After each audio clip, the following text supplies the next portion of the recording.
Hello नमस्कार समाचार में आपका स्वागत। हम आपको बहुत ही महत्वपूर्ण जानकारी देने वाले हैं। बहुत बड़ी एक डेबिट दिखाने वाले हैं। मध्य प्रदेश के अतिथि शिक्षकों की सरकार ने सभी मांगें मान ली है। अतिथि शिक्षकों की बाकी जो मांगें हैं वो भी जल्दी मानी जाएगी, ऐसा आदेश जारी किया गया है सरकार की ओर से।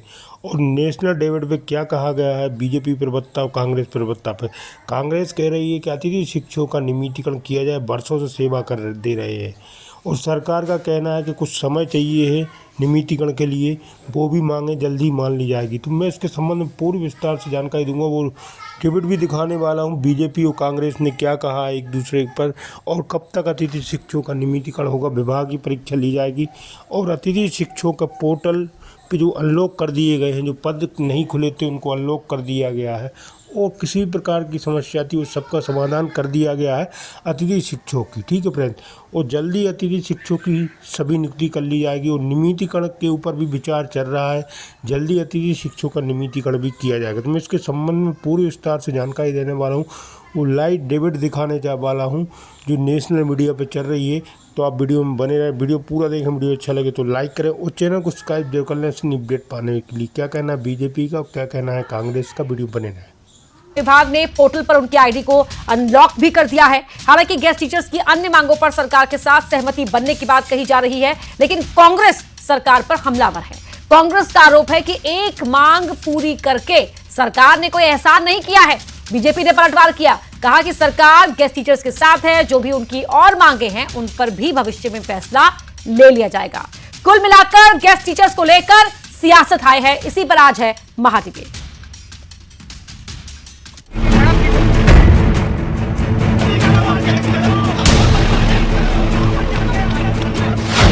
प्रदर्शन, तकरार, मान गई सरकार। उस पर 8 बातों पर हमारी सहमति बन पाई थी, लेकिन जो 30% से कम रिजल्ट वाले साथी थे उन्हें दोबारा स्कूलों में कार्य करने के लिए मौका दे दिया गया है। अतिथि शिक्षकों को राहत, कितनी दूर हुई आफत। सरकार लगातार अतिथि शिक्षकों एवं उनके परिवारों के साथ खड़ी है और भविष्य में भी अतिथि शिक्षकों के हित में अन्य निर्णय लिए जाएंगे। बच गई नौकरी, जीत अभी अधूरी। आज उनकी इतनी सारी मांगे हैं, उनमें से एक मांग मानकर के अतिथि शिक्षकों पर एहसान कर रही है भारतीय जनता पार्टी की सरकार और मोहन यादव जी। एमपी में अतिथि शिक्षकों की कई मांगों को सरकार ने मान लिया है। शिक्षा विभाग ने 30% रिजल्ट वाला बैरियर भी खत्म कर दिया है। गेस्ट टीचर्स के लिए पोर्टल खोल दिया है। हालांकि अभी भी कई मांग है जिन पर सहमति नहीं बन पाई है। ऐसे में सवाल है, अतिथि शिक्षकों की आस कितनी पूरी हुई? आज इसी पर करेंगे महाडिबेट।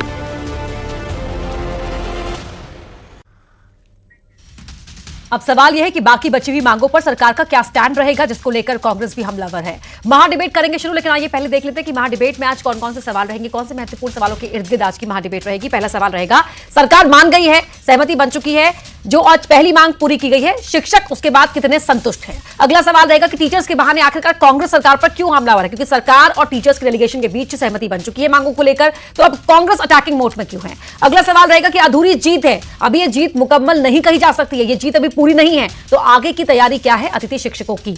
इन सवालों के साथ महाडिबेट की शुरुआत करेंगे। मेरे साथ खास मेहमान जुड़ चुके हैं, उनका परिचय आपसे करवा देती हूं। मेरे साथ कांग्रेस के प्रवक्ता जुड़े हुए नीलाभ शुक्ला जी, बीजेपी के स्पोक्स पर्सन अजय धवले जी, धर्मेंद्र पैगवार जी है, वरिष्ठ पत्रकार है, और साथ ही अतिथि शिक्षक संघ के सचिव है रविकांत गुप्ता जी। आप सभी का ही बहुत बहुत स्वागत है। रविकांत जी, क्योंकि बात गेस्ट टीचर्स की हो रही है तो आप ही के साथ इस डिस्कशन की शुरुआत हम करते हैं। जो ये पहला पड़ाव आपके शिक्षकों की समूह ने पूरा किया है, कितने संतुष्ट हैं आप उससे?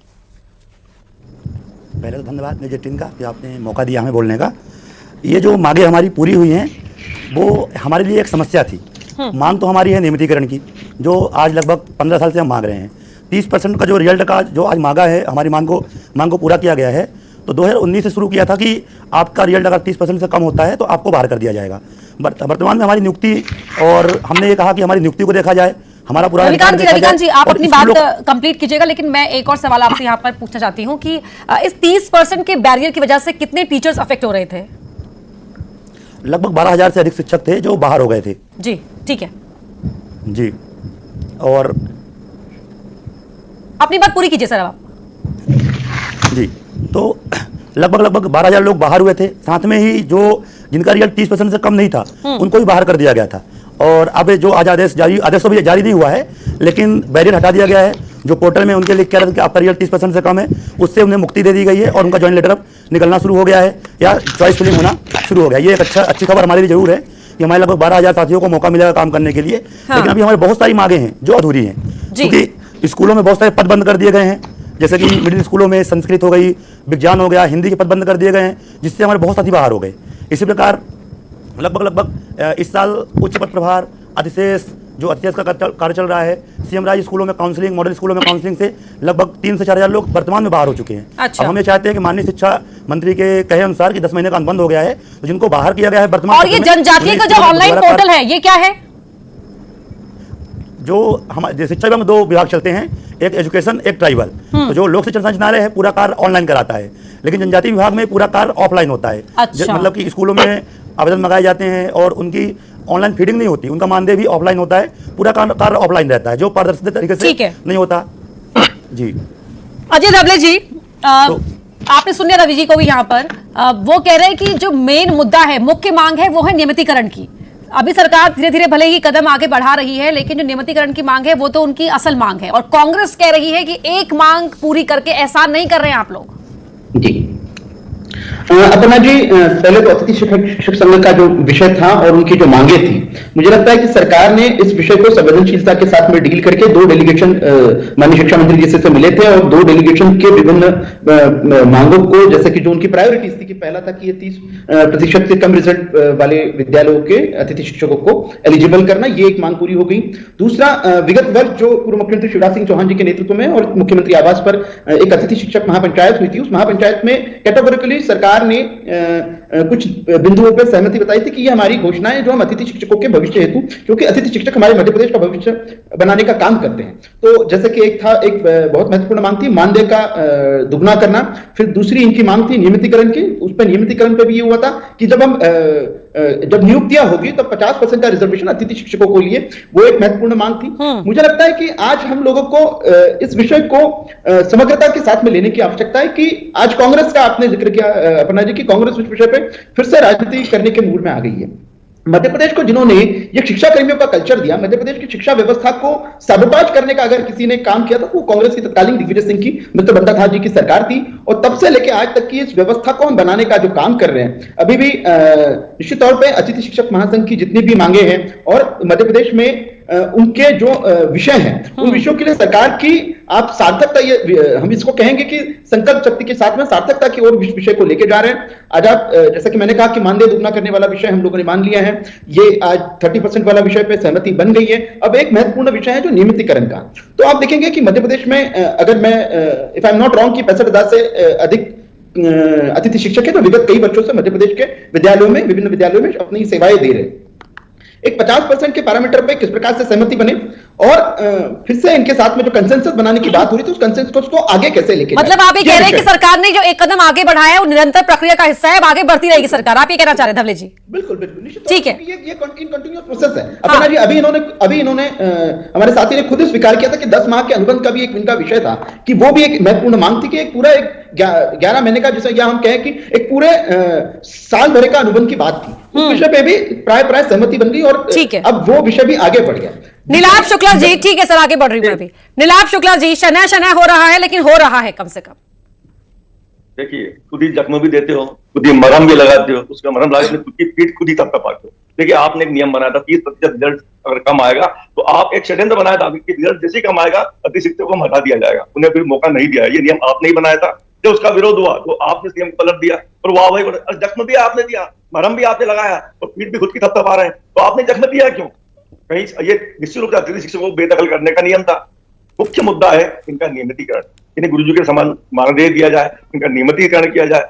पूर्व सीएम शिवराज सिंह जी चौहान ने घोषणा की थी चुनाव के पूर्व कि अतिथि शिक्षकों को नियमित किया जाएगा, उन्हें पूर्ण मानदेय दिया जाएगा। उसका क्या हुआ? क्या वो चुनावी जुमला था? उसके पहले अभी वर्तमान में जो मुख्यमंत्री हैं मोहन यादव जी, उन्होंने 2018 में जब हमारी सरकार थी बकायदा पत्र लिखा था कमलनाथ जी को कि इनको नियमित किया जाए, अतिथि शिक्षकों को इन्हें पूर्ण मानदेय दिया जाए, ये अनुभव के आधार पर इन्हें नियुक्तियां दी जाए। शिवराज जी अपने मोहन यादव चौहान जी को पत्र लिखा था उन्होंने, सरकार अल्प समय की थी, उसका खाका तैयार कर रहे थे, योजना तैयार कर रहे थे, षड्यंत्र हमारी सरकार गिरा दी गई, वो विषय में बात करना नहीं चाहता। जब मोहन यादव जी ने उस समय पत्र लिखा था, इच्छा जाहिर की थी कमलनाथ जी के शासनकाल में, तो आप तो स्वयं साक्षात मुख्यमंत्री हैं, अब क्या अड़चन है, अब क्या समस्या है? यही ज्योतिरादित्य सिंधिया जी जो हुंकार भरते हुए कांग्रेस छोड़कर भाजपा में गए थे कि अतिथि शिक्षकों के लिए मैं सड़कों पर आऊंगा, तो हवाई जहाज में घूम रहे हैं, सड़कों पर आ ही नहीं रहे, कहीं उनकी हुंकार नहीं सुनाई दे रही हमें। तो ये दोहरा मापदंड क्यों? धर्मेंद्र पाटवार जी, ठीक है नीलाभ जी, सुना आपने दोनों ही तरफ को। अतिथि शिक्षकों के मुद्दे पर सियासत नहीं होनी चाहिए, सत्ता पक्ष विपक्ष दोनों ही कहता है, लेकिन दोनों ही सियासत करने से बाज भी नहीं आता है। वो कह रहे हैं कि हमें शाबाशी दीजिए क्योंकि हमने कदम आगे बढ़ाया है, कांग्रेस कह रही है कि ये तो काफी नहीं है। वहीं महापंचायत की बात को पूरी तरह सरकार ने खारिज कर दिया है कि उस पर तो बात होगी ही नहीं, जो अब डेलीगेशन ने लास्ट मीटिंग करी है अब उस पर ही आगे बढ़ेंगे। देखिए, जब अतिथि शिक्षकों की बात आती है तो मुझे लगता है कि इसमें निश्चित तौर पर प्रदेश का हित या छात्रों का हित की बात हम नहीं कर पाते हैं। जो अतिथि शिक्षक हैं उनकी समस्या जो है वो एक जायज़ है कि उनको बहुत कम मानदेय मिलता है। प्राइमरी वाले को 10,000, हाई स्कूल वाले को 14,000 और हाई सेकेंडरी वाले को, मिडिल वाले को 14,000 और हाई सेकेंडरी वाले को 18,000, जो कि इस महंगाई के दौर में काफ़ी कम प्रतीत होता है। लेकिन इसमें एक जिम्मेदारी का भाव अतिथि शिक्षक में भी होना चाहिए कि आप ये देखिए बहुत तटस्थ भाव से, एक पत्रकार की दृष्टि से हम देखते हैं कि आप साल भर एक बच्चे को पढ़ा रहे हैं, एक विषय पढ़ा रहे हैं, उसमें 30% बच्चे यदि पास नहीं हो रहे हैं तो इस तरह का मूल्यांकन हर जगह होना चाहिए। हालांकि सिर्फ अतिथि शिक्षकों का नहीं, ये ब्यूरोक्रेसी में तमाम जगहों पर होना चाहिए कि 30% कितना आप मूल्यांकन, कितना आप रिजल्ट देंगे। लेकिन अब चूँकि अतिथि शिक्षकों की संख्या बहुत ज़्यादा है, उनका प्रदर्शन हुआ है, वो एक वोट बैंक है, तो कांग्रेस भी आ गई है, भाजपा भी आ गई है। मोहन यादव जी ने पहले पत्र लिखा था, तो मोहन यादव जी के बारे में एक बात बता दूं कि मोहन यादव जी मूल रूप से स्टूडेंट लीडर हैं, वो अखिल भारतीय विद्यार्थी परिषद से आए हैं, तो एजुकेशन के मामले में उनकी स्टडी ज़्यादा है। तो मुझे ऐसा लगता है कि अब चूंकि मोहन यादव जी मुख्यमंत्री हैं, तो जैसा कि पहले निर्णय हो गया था 30% से कम वालों को पोर्टल पर एक्सेप्ट नहीं किया जाएगा, अब वो एक थोड़ा सा उसको लिबरल किया गया है, अब कल से लोग आवेदन कर पा रहे हैं। लेकिन इसमें मैं गुप्ता जी को एक बात बता दूं, रविकांत जी को, कि इसमें एक नियम और है कि जिनका पिछले साल 30% से ज़्यादा था, सिर्फ वही लोग अप्लाई कर पा रहे हैं। इसमें अभी कोई सरकार का आदेश नहीं आया है, सिर्फ सरकार ने एक लिबर्टी दी है। रही बात उनको नियमित करने की, तो आप देखिए कि ये सरकार का फैसला है कि सरकार के ऊपर कितना आर्थिक बोझ है, नहीं है, सरकार क्या फैसला लेती है। क्योंकि मध्य प्रदेश में पहले से ही मुफ्तखोरी की इतनी योजनाएं लागू हैं कि सरकार के पास अन्य विभागों में काम करने के लिए बजट या पैसा नहीं है। तो मैं ये नहीं बोल रहा हूँ कि अतिथि शिक्षकों को नियमित नहीं किया चाहिए, नियमित किया जाना चाहिए। वो भी इस प्रदेश के नागरिक हैं, वो भी शिक्षा के क्षेत्र में काम कर रहे हैं, बच्चों को पढ़ा रहे हैं, लेकिन सरकार क्वालिटी उन्हें भी देनी होगी, रिजल्ट उन्हें भी देना होगा। हाँ, रविकांत जी, जरूर देना आपकी होगा। आपकी तमाम मांगों पर समर्थन आपको सभी का मिल रहा है, लेकिन शिक्षकों को भी गुणवत्ता देनी होगी पढ़ाई में, उन्हें भी रिजल्ट निकालना ही होगा, क्योंकि हर कर्मचारी पर होता है दबाव के आरे पूरे करने का। मेरे ऊपर भी है, मेरा भी अपने गोल्स होते हैं जो ऑफिशियल होते हैं, जो मुझे पूरे करने होते हैं, सबके ऊपर होते हैं। अब तो पूरा कॉर्पोरेट कल्चर है हर तरफ। रविकांत जी, बिल्कुल हम भी इसके लिए हम भी सहमत हैं आपकी बात से। लेकिन हमारी नियुक्ति देखी जाए, अभी 3 में इस साल का अगर वर्तमान में देखिए आप लोग, सितंबर महीना निकल चुका है, अभी स्कूलों में नियुक्ति नहीं हो पाई है। जब हमारी नियुक्ति अक्टूबर में करेंगे आप, नवंबर में करेंगे आप, तो हम कैसे रिजल्ट अच्छा दे पाएंगे। अभी पिछले वर्ष आप देखेंगे विधानसभा चुनाव में ड्यूटी लगाई गई हमारी, लोकसभा चुनाव हुआ, जल्दी परीक्षाएं करा ली गई। आप अधिकतर लोगों की ज्वाइनिंग देखेंगे सितंबर, अक्टूबर, नवंबर में हुई थी। तो रिजल्ट के लिए हमें अगर आप टाइम से स्कूल में बुलाइए तो हम रिजल्ट भी अच्छा देने का प्रयास करेंगे। 1 जुलाई से नियुक्ति करिए हमारी, जैसे अन्य शिक्षकों की होती है, तो बिल्कुल रिजल्ट अच्छा आएगा। हाँ, जो बाकी मैं भी मानता हूँ कि अगर रिजल्ट खराब आ रहा है तो इसके लिए जिम्मेदार हम लोग हैं, लेकिन कब, जब आप हमें सही टाइम से स्कूल बुलाएंगे और हमें सही टाइम से मौका देंगे तब। हाँ, तो ये अजय धवले जी, आखिरी गेंद पर आप मैदान में उतार रहे हैं खेलने के लिए, बोल रहे हैं कि अब बनाइए 15 रन, अब गेंदें बची हैं 2, तो कैसे करेंगे? देखिए अपर्णा जी, निश्चित तौर पे जो रविकांत जी ने प्रश्न कहा कि लेवल प्लेइंग फील्ड होना चाहिए किसी के भी काबिलियत को असेस करने के लिए, निश्चित तौर पे उनकी बात सही है। लेकिन मुझे आपके संज्ञान में यह भी विषय लाने की आवश्यकता है कि अतिथि शिक्षकों के लिए ये, क्योंकि 10 माह का अनुबंध होता है, उसके पश्चात में बहुत सारे अतिथि शिक्षक अन्य विद्यालयों में भी अप्रोच करना चाहते हैं, या वो भी एक ऐसा जिसको हम कहें कि ये ओपन होता है उनके लिए भी कि वो दूसरे विद्यालयों में या दूसरे सब्जेक्ट भी पढ़ाने के लिए इच्छुक होते हैं। और ये बहुत बार हुआ भी ऐसे है, जो लगभग ये 65,000 का आंकड़ा है, तो ये हर बार इसी मेन स्ट्रीम में काम नहीं करते जिस मेन स्ट्रीम में पहले से करते आए। तो आज हमको आपको इस विषय को इसलिए भी आगे ले जाने की आवश्यकता है, रविकांत गुप्ता जी की भावना के साथ में हम भी हैं, सरकार भी चाहते हैं कि एक पात्रता परीक्षा या कुछ तो भी एक मैकेनिज्म बन जाए, जैसे इनके नियमितीकरण के लिए पॉलिसी बने, दूसरा इनको भी लेवल प्लेइंग फील्ड मिले। और आज देखिए कि सरकार ने जो लिबरल अप्रोच किया है, इसी वजह से किया है कि ठीक है, आपने ये विषय रखा डेलीगेशन के माध्यम से, माननीय शिक्षा मंत्री जी के समक्ष, शिक्षा मंत्री जी ने इसमें सरकार के सामने विषय रख के इसमें मार्ग निकाला है। आगे भी जो विषय हैं आपके नियमितीकरण के हैं या पात्रता परीक्षा में, या आप जो अंक की बात कर रहे हैं, उस सारे विषयों पे सरकार के साथ में बात होगी। हमारा आपका उद्देश्य है कि मध्य प्रदेश का भविष्य सुरक्षित रहे, मध्य प्रदेश में जो हमारे आने वाली पीढ़ियां हैं उनको एक अच्छा एजुकेशन। ठीक है, रविकांत जी से ही पूछ लेते हैं। रविकांत जी, जो अब तक जो सरकार की प्रगति है इस पूरे मामले को लेकर, आपकी मांगों को लेकर, आप लोग उससे संतुष्ट हैं क्या? बिल्कुल नहीं। अभी भी हम आज डीपीआई गए थे तो वहां पर बताया गया कि आपके प्रस्ताव हमने बना लिए हैं, पर कब तक वो अप्रूव होंगे प्रशासन की ओर से अभी कंफर्म नहीं है। जब वहां से कंफर्म होंगे उसके बाद ही हम आदेश जारी कर पाएंगे। तो संतुष्टि की बात ही नहीं है, क्योंकि हमारी जो लड़ाई मेन है वो नियमितीकरण की है। अभी हम तो खुद कह रहे हैं कि आप हमारी परीक्षा ले लीजिए, विभागीय परीक्षा लीजिए, हम देने को तैयार हैं, जैसे भी लीजिए आप। हमारा आप नियमितीकरण करिए, नियम बनाइए, और जो भी नियम आप मापदंड रखेंगे उसमें उतरने के लिए हम तैयार हैं। हमारे पूरे साथ इसके लिए तैयार है, कोई इसमें दिक्कत नहीं है। शिक्षा मंत्री के साथ जो मुलाकात हुई थी आप लोगों की, तो उसमें जो 8 बिंदु थे जिन पर सहमति बनी थी, शायद शिक्षा मंत्री जी से हमारी मुलाकात हुई तो आपको याद होगा कि आज से 1 साल पहले माननीय पूर्व मुख्यमंत्री जी ने हमारी महापंचायत बुलाई, करोड़ों रुपए खर्च किए, और जब शिक्षा मंत्री से हमने मिला, हम लोग मिले तो क्या बोले, उन्होंने कहा कि महापंचायत को आप अभी भूल जाइए, नियमितीकरण तो भी संभव नहीं है। जो वर्तमान की समस्याएं हैं उसको हम सुन रहे हैं और उस पर हम काम करेंगे और उसको हम पूरा करने का प्रयास करेंगे। एक बात अच्छा उन्होंने इतना कर दिया है, कम से कम कहा कि अब हम आपको 20 सत्र में बाहर नहीं करेंगे, जो हर वर्ष आप बीच में बाहर हो जाते थे। तो एक सत्र का अनुबंध, हमने अनुबंध मांगा था 12 महीने का, पर उन्होंने कहा कि हम अप्रैल तक आपको स्कूल में रखेंगे, इस कदम आपको बाहर कर देंगे। ठीक है। धर्मेंद्र पैगवार जी, तो यहाँ पर तो ये साफ है ना कि सरकार, क्या आपको लग रहा है कि सरकार जो कदम बढ़ा रही है आगे और जिस रफ्तार के साथ बढ़ा रही है उसके पीछे एक आर्थिकी भी बहुत बड़ा मुद्दा है? निश्चित तौर पर जब जिस पद का नाम ही अतिथि शिक्षक है, तो इसका मतलब आप नाम पढ़कर और समझकर ही इस पैसे में आए हैं या अप्लाई कर रहे हैं कि आप गेस्ट टीचर हैं, अतिथि शिक्षक हैं। तो जब आप अतिथि शिक्षक हैं, आपकी शर्तों में कॉन्ट्रैक्ट लिखा हुआ है, तो आपको ये समझना चाहिए कि आपको 10 महीने काम करना है, 2 महीने आराम करना है, बाकी रिजल्ट देना है, और रिजल्ट यदि आप नहीं दे पाते हैं तो आपको घर बैठना है। 30 रिजल्ट कितना है? 30%। तो ये पूरे देश की समस्या, सिर्फ मध्य प्रदेश की अतिथि शिक्षकों की नहीं है। पहले आदमी संविदा पर आता है, कहता है कि मैं बेरोजगार हूँ, मुझे कुछ भी काम दे दो, फिर उसे कुछ काम मिलता है, तो फिर वो कहता है कि नहीं, मुझे तो स्थायी करिए। फिर स्थायी करिए तो फिर मेरी सब पेंशन भी बांधिए, मुझे ये भत्ते भी दीजिए, मुझे ये सुविधा भी दीजिए। ये सिर्फ अतिथि शिक्षकों की समस्या नहीं है, ये और मध्य प्रदेश की नहीं है, ये पूरे देश के हर उस व्यक्ति की समस्या है जो कि सरकारी नौकरी का इच्छुक है। वो संविदा पर आता है, वो गेस्ट फैकल्टी पर आता है, फिर वो कहता है मुझे आप स्थायी करिए, नहीं तो मैं आंदोलन करूंगा, मैं माहौल ख़राब करूंगा, मैं सरकार के खिलाफ माहौल बनाऊंगा। ये हर जगह हर पैसे में एक दिक्कत है, और मुझे लगता है ये भारतीय जनमानस को, राजनीतिकों को समझाना चाहिए। धर्मेंद्र, लेकिन कांग्रेस जो इस पर, कांग्रेस का जो साथ मिल रहा है गेस्ट टीचर्स को इस पर, और ये कहा जा रहा है कांग्रेस की ओर से कि भाई हम तो 15 महीने की सरकार में थे ना, तो हमने तो अपने हिसाब से एक लॉट को परमानेंट किया था। नहीं तो कांग्रेस से मैं पूछना, हेलो जी मैं पूछना चाहता हूं कि कांग्रेस का जो घोषणा पत्र था 2023 के चुनाव में, हाँ, उसमें अतिथि के शिक्षकों की नियमितीकरण की बात थी क्या? नीलाभ जी जवाब देंगे इसका। 23 में नहीं थी?